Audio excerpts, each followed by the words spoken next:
Dziś zabierzemy Cię na wyprawę do byłego ośrodka szkoleniowego SS. Adolf Hitler Lager, bo taką nosił nazwę, powstał w 1934 roku w ramach niemieckiego programu szkolenia i uzbrajania żołnierzy. Po zakończeniu II wojny światowej obiekt przejęła Armia Czerwona. Urządzono wtedy na jego terenie miejsce przejściowe dla wyzwolonych więźniów z obozów koncentracyjnych, a następnie radziecką bazę wojskową. Na terenie znajdowało się kino, bloki mieszkalne, koszary, stołówka, sale gimnastyczne, a nawet zoo. Obecnie jest to jeden z największych i najlepiej zachowanych garnizonów byłej NRD. Zwiedzenie całego obiektu w jeden dzień graniczy z cudem. Dlatego zacznijmy naszą przygodę.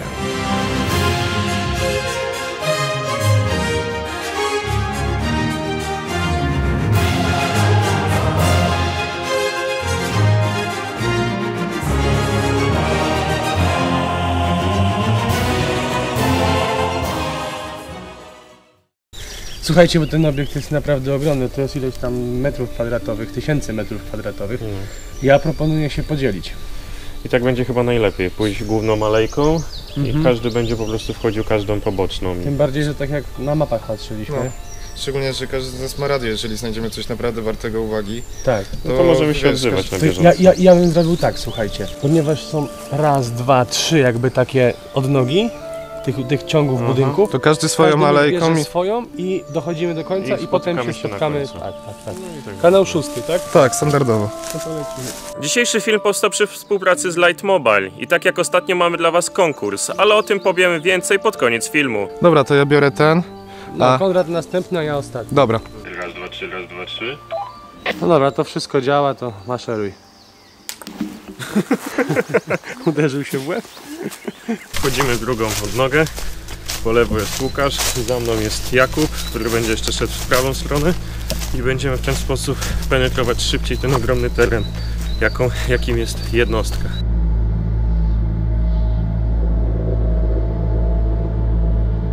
Zanim ja wejdę na swoją aleję, to wam opowiem szybko historię tego miejsca. Słuchajcie, wszystko zaczyna się przed II wojną światową, kiedy jeszcze Adolf Hitler nie jest u władzy, natomiast już zaczynają formować wojska i w tym miejscu powstaje na początku obóz szkoleniowy dla SS. Następnie już po II wojnie światowej zajmują go Rosjanie i przez jakiś czas służy on jako obóz przejściowy dla uchodźców z obozów koncentracyjnych z terenów Niemiec i słuchajcie, następnie zostaje przekształcony jako, no bo to jest ta wschodnia część Berlina, czyli NRD, zostaje przekształcony jako typowo taki garnizon już radziecki, dlatego w środku możemy spotkać i napisy po rosyjsku i napisy po niemiecku, a tutaj już zaczyna być moja alejka zaraz, także będę wbijał. Dobra, chłopaki poszli już do następnych alejek. Z tego co czytaliśmy, obiekt jest opuszczony od... to jest poradziecki garnizon, czyli jest opuszczony od 94. Co ciekawe, do 94 właśnie przybywali tu Rosjanie. Ale tak jak patrząc po dokumentach, to one są po niemiecku. Zresztą tak jak przygotowaliśmy się do wejścia tutaj, widzieliśmy dwa śmigłowce niemieckiego wojska. Nie spodziewamy się, że przez jakiś czas musiał to stać... Na razie ciężko mi powiedzieć, co to był za budynek, ale w związku z tym, że jest jako pierwszy z drugiej alejce, to mógł być jakiś budynek administracyjny albo kogoś wyżej postawionego. I żeby mógł obserwować, gdzie co jest, ewentualnie mogły być to jakieś prysznice, kuchnie.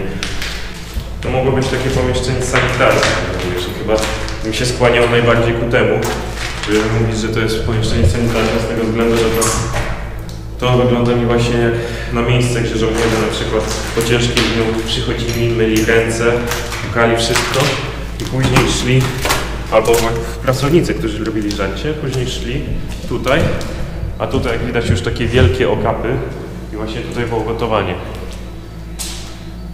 Zobaczcie. No to musiało być tutaj, to była kuchnia. To pewnie zostało zniesione w późniejszym okresie. bo widać łóżeczkę, tak jak w szpitalu. Chyba że to był szpital, a ja jestem w szpitalnej kuchni. Mam ostatnio szczęście do tych szpitali, więc może tak być.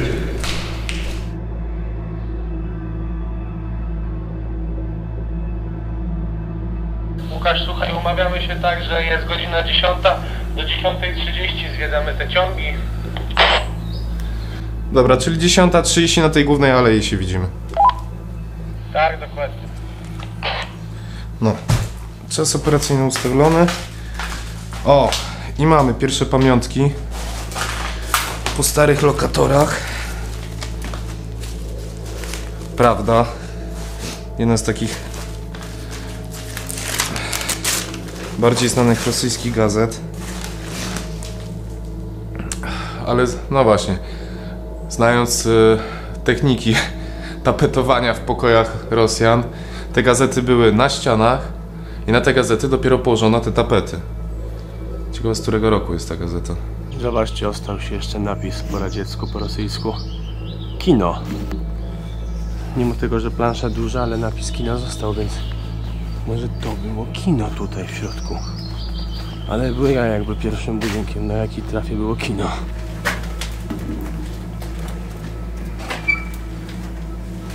Gaśnica.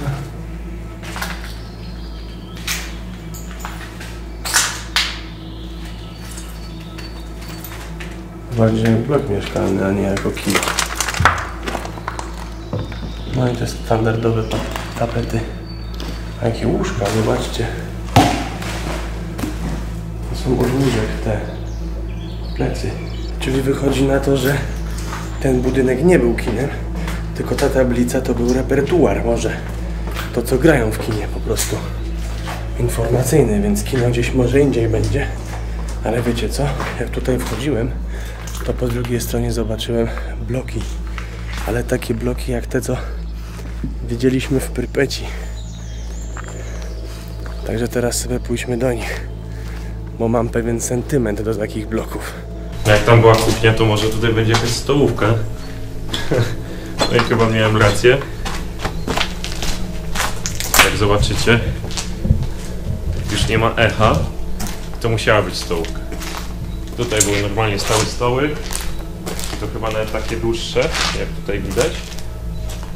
Tam była ściana, na której wisiały różne plakaty agitacyjne, czy jak to się tam mówi, człowieka, robotnika, no tak jak w ZSRR zawsze. Przykładna rodzina, zboże, wyścig w kosmos. No, to już jest takie trochę oklepane, ale powiem wam szczerze, że strasznie lubię ten klimat. Wow! Dzień dobry. Gwiazda. Takie typowe sowieckie plakaty. Gwiazda, sport, gwiazda, sport, gwiazda, sport. Gwiazda, sport. To mówili, w zdrowym ciele zdrowy duch. Te kuchenki na zewnątrz powywalane. Może w środku już nie być tyle wyposażenia, jeżeli je wyrzucili na zewnątrz. No ale jak nie wyjdziemy, to nie sprawdzimy. Tutaj jak naciśniecie, to zasubskrybujecie nasz kanał. A tutaj jak naciśniecie, to wejdziecie na Facebooka, a tutaj na Instagrama.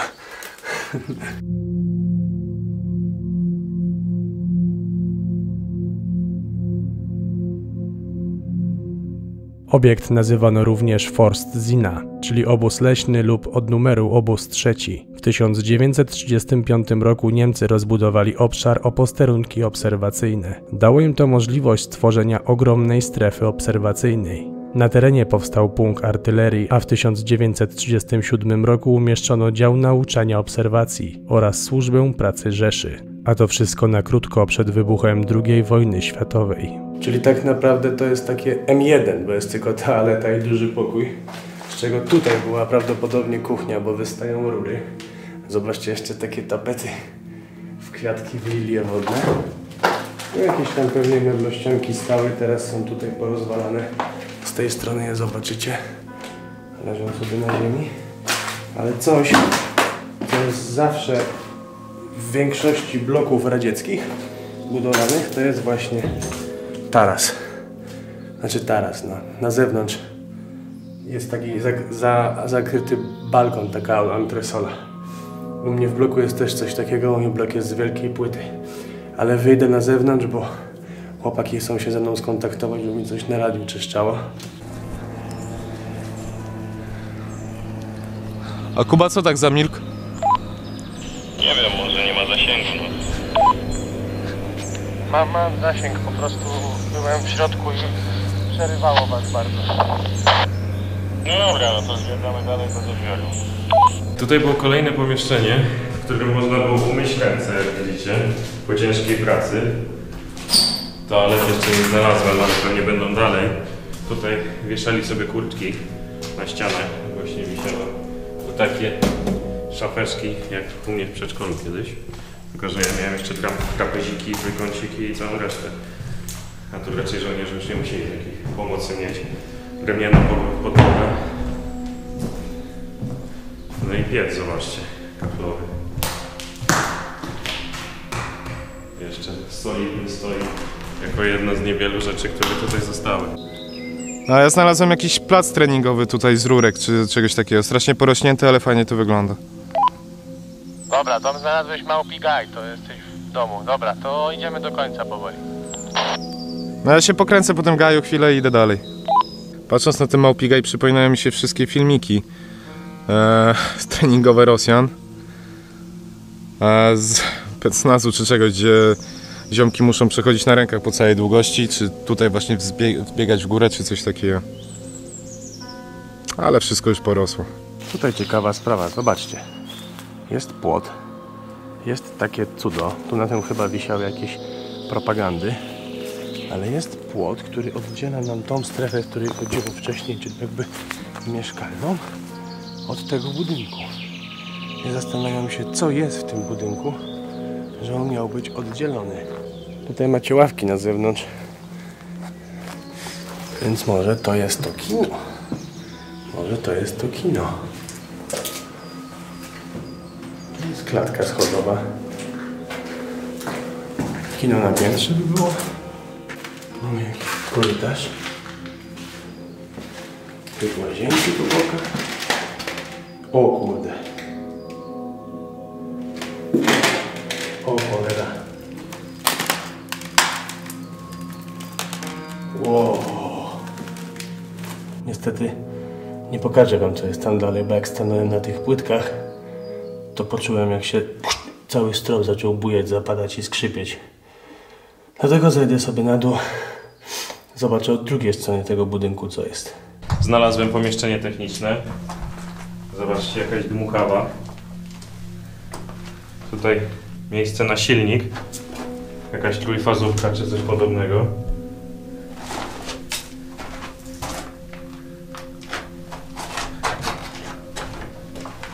Kolejna dmuchawa wychodząca. Tak naprawdę na zewnątrz, bo ja tam nic nie widziałem, choć sądzę, że to ma głębsze dno, którego jeszcze nie znalazłem. Tam wszedłem budynek i wszedłem z drugiej strony. No i co? O, wiem, co to jest. Zobaczcie. Haha. To była sala gimnastyczna.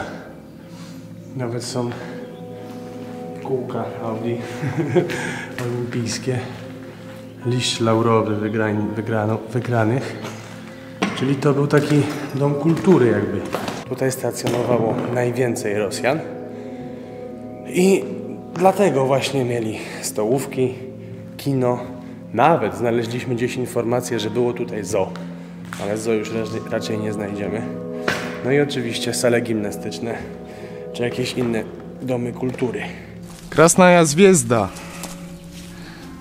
Czerwona gwiazda. Ciekawe, czy tu były ogłoszenia, czy po prostu takie plakaty propagandowe, które wisiały. Już doszliśmy do końca, tam jest Łukasz. Jeszcze chciałbym powiedzieć o jednym miejscu tutaj. To nie są przypadkowo zniesione cegły, na których są postawione deski, tylko to jeszcze są ławeczki zrobione właśnie, nie wiem, czy to już przez żołnierzy radzieckich, czy to jeszcze przez wojska niemieckie przedwojenne, ale właśnie w tym miejscu mogę się wychillować po ciężkim dniu pracy. Dobra, tutaj widać jakieś zarysy postaci i tak dalej. Ale zobacz tam jest cokół jakiś. Chodźmy. Kolejna ceglana budowla, więc jeszcze z czasów świetlności Rzeszy Niemieckiej. Tylko widzisz, ja myślałem, że to jest jakiś pomnik albo coś takiego, a to jakby to wszystko by było murem otoczone. Chodząc po pustych pomieszczeniach i przemykając przez zarośnięte aleje, stale odczuwamy niepokój. Pomimo to, że obiekt już dawno temu został zamknięty i przeznaczony jest do rozbiórki, to jednak czuje się jakby obecność ducha tego miasta i słyszy dawne głosy żołnierzy.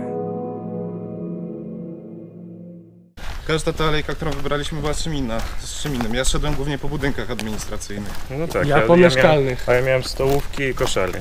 A, no widzisz. A przy okazji to miejsce ma naprawdę bogatą historię, tak jak obozy koncentracyjne, szereg różnych typów wojsk, które były szkolone.